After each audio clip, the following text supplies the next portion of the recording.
Hi guys, মই নাজিয়া এটি ভিডিঅ'লৈ আপোনালোকক স্বাগতম জনাইছোঁ। আজি ভিডিঅ'টোত লৈ আহিছোঁ এটা নতুন ৰেচিপি। কাৰণ বহুত দিনৰে ভিডিঅ'টো হয়, কিন্তু আপোনালোকৰ লগত শ্বেয়াৰ কৰিব পৰা নাই। টাইমো বৰ বিশেষ এটা পোৱা নাই, কাৰণ তাইৰো এক্সাম চলি আছে, এইবোৰত আৰু ইমান লাগি থকা নাই। আজি ভাবিলোঁ দি দিওঁ। ভিডিঅ'টো কেনেকুৱা লাগে নিশ্চয় জনাব। প্লিজ লাইক, শ্বেয়াৰ আৰু ছাবস্ক্ৰাইব কৰিবলৈ একদম নাপাহৰিব। বলক ভিডিঅ'টো আপোনালোকক দেখুৱাওঁ, কেনেকুৱা লাগে নিশ্চয়। এয়া মই দুটা মাছৰ এটাই মাছৰ মাথা ফালি লোৱা আৰু এপিচ মাছো দিছোঁ লগতে। আৰু ৰাজমাহখিনি সোনকালে গুচাই বা ভিজাই থ'লে ভাল, বা যদি সিজাকৈ খাব বিচাৰে অকণমান কুকাৰত দি হুইচেল এটা মৰাই ল'ব, তেতিয়া ধুনীয়াকৈ ভাঙি যায়। এনেই বহুত টাইম সিজাব লাগে, তাৰ নহয়। মই বাকলি গুচাই লৈছোঁ। বাকলিখিনি দি অলপমান জাবৰ লাগে খাবলৈ, সেইকাৰণে। তেলখিনি মই আগত গৰমাই লৈছোঁ, ধুনীয়াকৈ গৰম হ'ব দিব। তাৰপিছতে পিঁয়াজ চব ভাজি লৈ আদা নহৰু মই যিখিনি খুন্দি লৈছিলোঁ সেয়াও দিছোঁ। আপোনালোকে যিহেদি খায় আচলতে ৰাজমাহ, তাৰ লগতেই ভাল লাগে। মই ব্ৰইলাৰ দি পেলাইও বনাওঁ, তেতিয়াও বিশেষ ভালেই লাগে খাই। তো আজি ভাবিলোঁ মাছৰ মাথা দি পেলাই বনাওঁ, মুড়ি ঘণ্টা বনোৱা নিচিনা হ'ব। সেইকাৰণে মাছ এপিচো দিছোঁ। অকল মাথা দিলে অলপমান কিচকিচিয়া লাগে ন,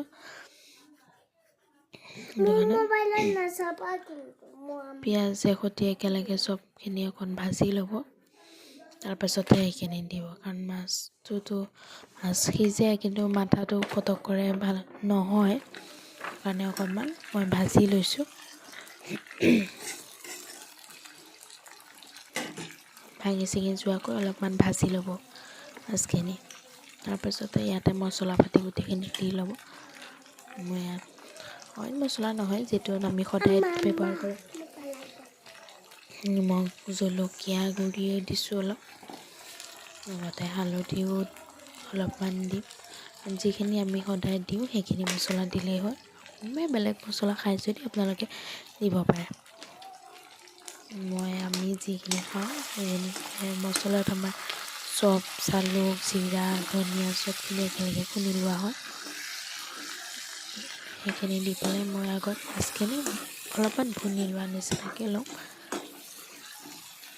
তাৰপাছতে মই ৰাজমাহখিনি দিম। একেলগে চব এতিয়াই দি নিদিওঁ, কাৰণ ইয়াৰ লগতে দিলে মাথাখিনিত মছলাটো ভালকৈ নুসুমাব।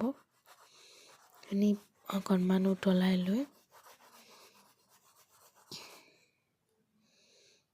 যিমান টাইম লৈ বনাই সিমান টাইম লৈ সেইখিনি মই বইল কৰি থৈয়ে দিছোঁ।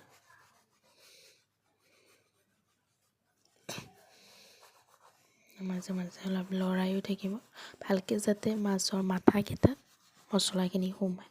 কাৰণ জানেই আপোনালোকে, কাৰণে মাছতকৈ মাথাবিলাক ইমান জল্দি নহয়, টাইম লাগে অলপ। সেইটো কাৰণে মই অলপ টাইম উতলিবই দিছোঁ।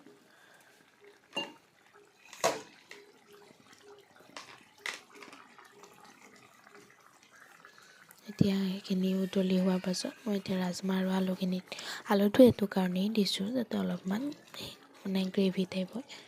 আপোনালোকে দিবও পাৰে, নিদিবও পাৰে। মই মোৰ পচন্দত বনাইছোঁ। আৰু আপোনালোকে কেনেকৈ বনাই খাই নাজানো।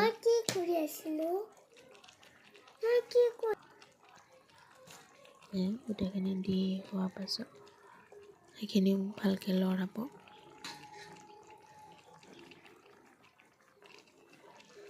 সিজে নহয়, মই আগতে বাকলি গুচাই ধুনীয়াকৈ থৈ দিছিলোঁ। এয়া বইল হোৱাৰ পাছত বহুতখিনি সিজিয়ে গৈছে।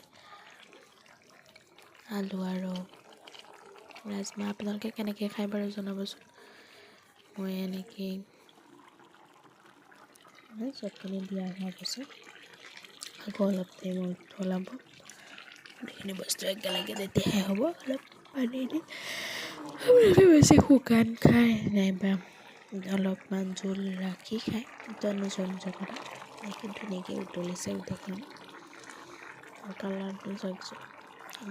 মই মানে বৰ বেছি এটা মছলা নাখাওঁ বা জ্বলাটো খুব নাখাওঁ, সেইটো কাৰণে মই জ্বলা কম দিছোঁ। আৰু ধনিয়া পাত থাকে যদি আপোনালোকে দি ল'ব পাৰে, নিদিলেও কথা নাই, সেইটো নিজৰ ভাল লগা কথা। চাওঁ ধুনীয়া লাগিছে দেখিবলৈ। আটাইকেইটা মই ভাঙিও দিয়া নাই ইমানকৈ, কাৰণ ভাঙি দিয়াৰ লগতে বেছি একদম হেৰি হৈ যায়গৈ, সেইটো কাৰণে মই এনেকৈ ৰাখিছোঁ। আজিলৈ ইমানেই আছিল, কি ধুনীয়া লাগিছে।